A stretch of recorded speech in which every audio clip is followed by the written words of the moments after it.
Subscribe now and press the bell icon. बृहस्पतिवार व्रत की कथा। बृहस्पतिवार के व्रत की विधि। बृहस्पति देवता का व्रत इस दिन रखा जाता है। दिन में केवल एक ही बार भोजन किया जाता है। इस दिन पीले वस्त्र धारण करके शंकर भगवान पर पीले उर्द और चने की दाल चढ़ानी चाहिए और बृहस्पतिवार की कथा सुनकर भोजन करना चाहिए। इस व्रत के करने से विद्या, धन, पुत्र तथा अक्षय सुख प्राप्त होता है। उन्हें इस दिन केले के वृक्ष की सादर पूजा करनी चाहिए। बृहस्पतिवार के व्रत की प्रथम कथा। एक नगर में एक साहूकार रहता था। उसको धन, धान्य, बाल गोपाल की कोई कमी न थी, परंतु साहूकारिणी कंजूस थी। वो कभी किसी भिखारी को भीख नहीं देती थी और उसकी इसी हरकत से सभी बहुत परेशान थे। एक बार ऐसा संयोग हुआ कि एक पहुंचे हुए सिद्ध पुरुष उस साहूकारिणी के यहां भिक्षा मांगने पहुंचे। उस समय वो साहूकारिणी अपना आंगन लीप रही थी। अतः सिद्ध महाराज से कहने लगी, महात्मा, इस समय तो मैं काम कर रही हूं, मुझे अवकाश नहीं है, आप फिर कभी दर्शन दीजिएगा। सिद्ध पुरुष दुआ देते हुए वहां से चले गए। कुछ दिनों बाद वे पुनः वहां पधारे। उस समय साहूकारिणी अपने पोते को खिला रही थी। अतः उसने भिक्षा देने में फिर असमर्थता दिखाकर भिक्षुक महाराज को फिर कभी अवकाश के समय आने को कहा। इस बार भिक्षुक महाराज का माथा ठनका। उन्हें साहूकारिणी के इरादे का आभास हो गया, इसलिए अगली बार वे जल्दी पधारे। साहूकारिणी उस समय भी घर के किसी काम में अपने को व्यस्त रखने की कोशिश कर रही थी।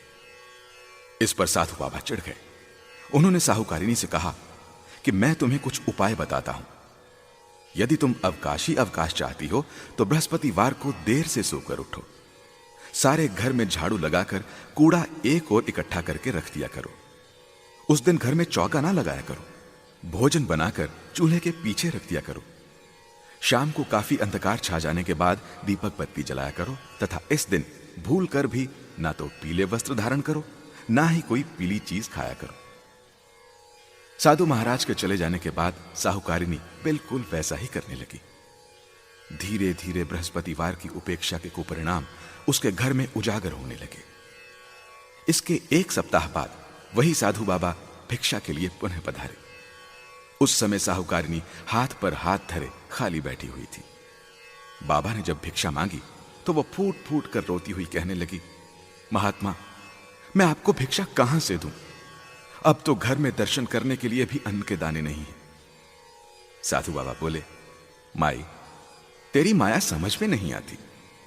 पहले तो तेरे घर में सब कुछ था, मगर फिर भी तू भिक्षुक को भीख नहीं देती थी, क्योंकि उन दिनों घर के काम धंधों से ही तुझे फुर्सत नहीं थी। और अब तो फुर्सत ही फुर्सत है, फिर भी तू दान देने में आनाकानी करती है।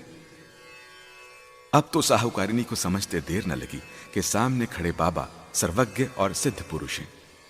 उसने उनके चरण पकड़कर पिछले व्यवहार के लिए क्षमा मांगी और वादा किया कि यदि आपकी कृपा से मेरा घर फिर धन धान्य से भर गया तो वो कभी किसी भिक्षुक को खाली हाथ नहीं जाने देगी। साधु बाबा को उस पर दया आ गई। वे बोले, माई, बृहस्पतिवार को तड़के ही उठकर स्नान आदि से निवृत्त होकर अपने घर को गोबर से लीपकर अत्यंत पवित्र भाव से भोजन बनाना चाहिए। उस दिन घर का कोई आदमी हजामत ना बनाए और उस दिन विशेष रूप से भूखों को भोजन कराना चाहिए। यदि तुम ऐसा करोगी तो शीघ्र ही तुम्हारे दिन फिर जाएंगे और तुम्हारा घर एक बार फिर धन धान्य से भरपूर हो जाएगा।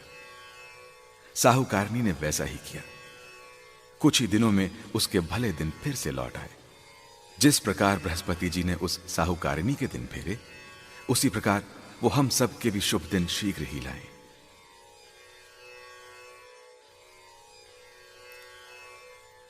बृहस्पतिवार की द्वितीय कथा।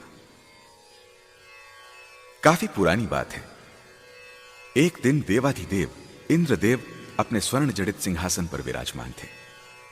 अनेकानेक देव, किन्नर, ऋषि आदि उनके दरबार में उपस्थित होकर उनकी स्तुतियों का गान कर रहे थे। आत्म प्रशंसा सुनते सुनते इंद्र को गर्व हो गया। वे अपने को सर्वशक्तिमान समझने लगे। ठीक इसी अवसर पर देवगुरु बृहस्पति जी दरबार में पधारे। इंद्र दरबार के समस्त सभासद देवगुरु के स्वागत में सादर उठकर खड़े हो गए, मगर इंद्र अपने सिंहासन पर ही जमा रहा। बृहस्पति देवता को इंद्र का गर्व समझते देर नहीं लगी। इंद्र की इस अवज्ञा को उन्होंने अपना अपमान समझा और क्रोधित होकर वहां से लौट आए। बृहस्पति देवता के लौटते ही इंद्र को अपनी भूल का एहसास हो गया। अब वो अपने किए गर्व पर पछताने लगे। उसने उसी क्षण गुरुदेव के चरणों में उपस्थित होकर क्षमा मांगने का निश्चय किया। बृहस्पति देव अपने तपोबल से इंद्र के इरादे को जानकर अपने लोक से दूसरे लोक को चले गए। इंद्र उनके लोक से निराश होकर लौट आया। उन दिनों इंद्र का शत्रु वृषपर्वा था। जब उसे देवगुरु की रुष्टता का ज्ञान हुआ तो उसने देवलोक पर चढ़ाई करने का उपयुक्त अवसर जानकर दैत्य गुरु शुक्राचार्य से परामर्श किया। दैत्य गुरु शुक्राचार्य को वृषपर्वा की बात जंच गई। शुक्राचार्य की आज्ञा और वृषपर्वा के नेतृत्व में दैत्य सेना ने इंद्रलोक को घेर कर ऐसी मार लगाई कि इंद्रदेव को छठी का दूध याद आ गया। हार कर वे सिर पर पैर रखकर ब्रह्मा जी की सेवा में उपस्थित हुए।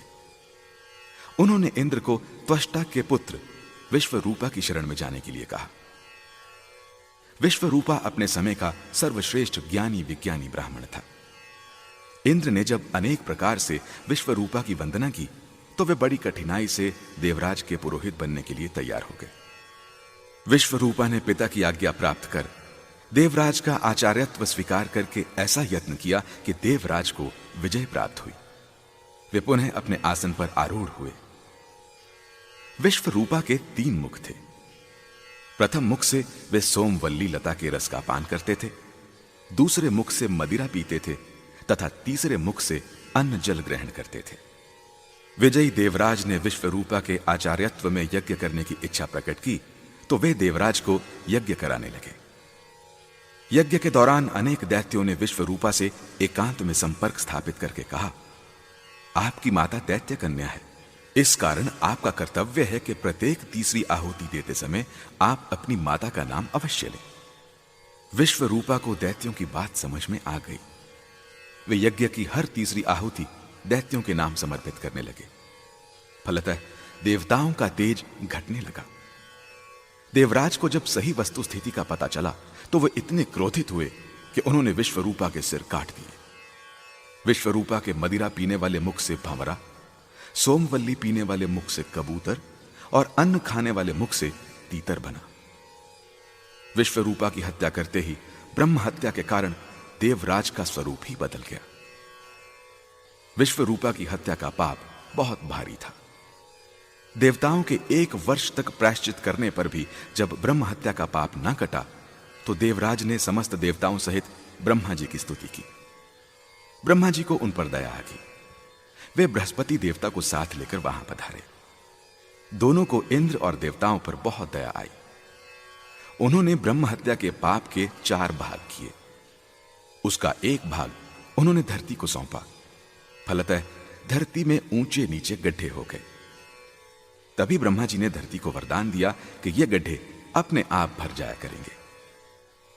पाप का दूसरा भाग उन्होंने वृक्षों को सौंप दिया, जिसके कारण उनका दुख गोंद बनकर बहता रहता है। ब्रह्मा जी के वरदान के कारण केवल गुग्गुल का गोंद ही पवित्र माना जाता है। पाप का तीसरा भाग यौवन प्राप्त स्त्रियों को दिया गया, जिसके कारण वे प्रत्येक मास अशुद्ध होकर प्रथम दिन चांडालिनी, दूसरे दिन ब्रह्मघातिनी और तीसरे दिन धोबिन रहकर चौथे दिन शुद्ध होती हैं। पाप का चौथा भाग जल को दे दिया गया, जिसके कारण उस पर फैन और सिवाल आदि आता रहता है।